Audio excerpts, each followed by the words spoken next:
Պարոն Զաքարյան, Հայաստանի իշխանությունները շարունակում են անդրադառնալ հայ առաքելական եկեղեցուն, տարածաշրջանը եռում է պատերազմից առաջ, պատերազմից հետո, անընդհատ գրառումներ է անում Նիկոլ Փաշինյանը, ինչպես եք տեսնում հանգուցալուծումը եւ արդյոք հաջակցություն Մայրաթորի այսօրվա հազարանոց այս տասնյակ հազարին մոտ այս երթը կարող է իրավիճակ փոխել։ Հարգելի հայրենակիցներ, հայ առաքելական եկեղեցին իր 1700-ամյա պատմության ընթացքում, ինչպես դուք ասեցիք, եկեղեցուն անդրադարձել են մողոլ թաթարները, թուրք սելջուկները, արաբները, թուրքերը, տարբեր նվաճողներ, բայց որևէ մեկի կողմից հնարավոր չի եղել հայ առաքելական եկեղեցին ենթարկեցնել քրիստոնեական կանոններից դուրս, այնպես որ կառավարիչների վախը եկեղեցուց հասկանալի է, որովհետև եկեղեցին համախմբող է,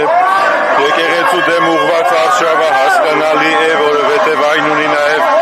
դրսից եկող դրսևորումներ, բայց միևնույն ժամանակ հայ ժողովրդի համար շատ կարևոր ճակատագրական այս պահերին եկեղեցին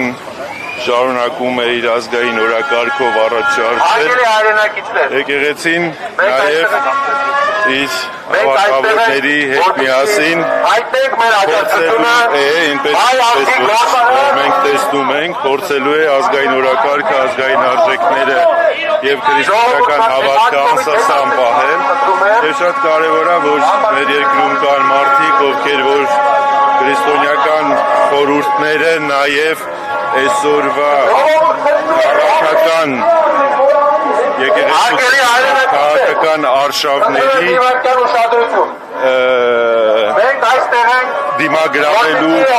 դիմագրավելու հնարավորություն են ստեղծում։ Այսօր հայ առաքելական եկեղեցին նշում է Էջմիածնի տոնը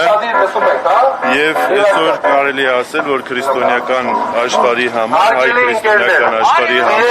եւ այսօրվա նավակ միջոցառումը սատարման որդինական խոնարհումի եւ վիճումի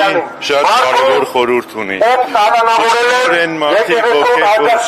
եկեղեցուն աջակցելու համար կդատապարտվեն, կքննադատվեն կամ որոշակի պետական ռեպրեսիաների կենթարկվեն,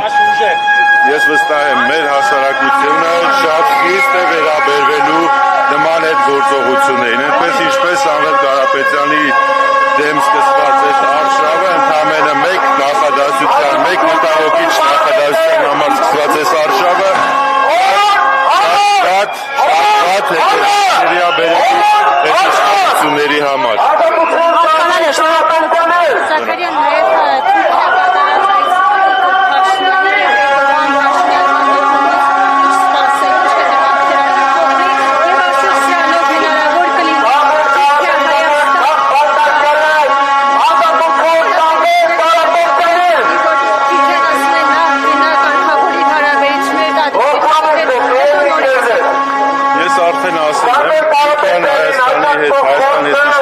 նաև վերաբերում է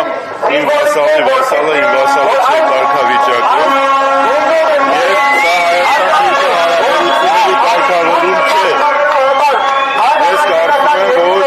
Հայաստան-Թուրքիա հարաբերությունները կարգավորվելու են, բայց ոչ այս ստորացված և ոչ այս դավադիս քաղաքականություն վարող կառավարիչների կողմից, ովքեր որ կապիտուլյացիան պատրաստ են որպես հաջողություն համարել։ Պետության հետ հարաբերություն չի կառուցում և չի